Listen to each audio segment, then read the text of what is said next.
We're talking about European sausages today, and I have on the table some of the favorites that we use here at Cook's Country.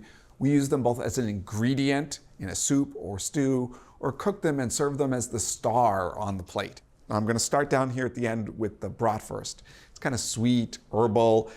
It's got a nice sort of coarse, pebbly texture if you buy the raw Bratwurst, which we recommend rather than the partially cooked. Next up, bangers. These are creamy. They're a little bready because they've actually got wheat biscuits in along with some pork butt. They're kind of mild, not my favorite on the table. Next up, we have the kielbasa. Think of this as a garlicky hot dog. It's got a big, bold flavor, super versatile. Andouille, French via Cajun country. It's got a lot of black pepper. This Louisiana favorite is wonderful in gumbo and jambalaya.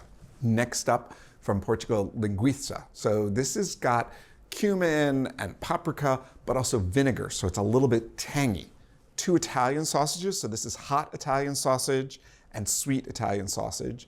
The dominant flavors here are garlic and fennel, and then of course red pepper flakes in the hot version. At the end of the table, we've got chorizo. Now this is the Spanish style chorizo. It's fully cooked, it's got a lot of smoked paprika flavor in it, and it's got a jerky, like almost pepperoni texture. Next to it is the Mexican chorizo. Now this is a raw, crumbly sausage. It's got chili powder as well as regular paprika flavor. So there you have it, a sausage for every country and for every recipe.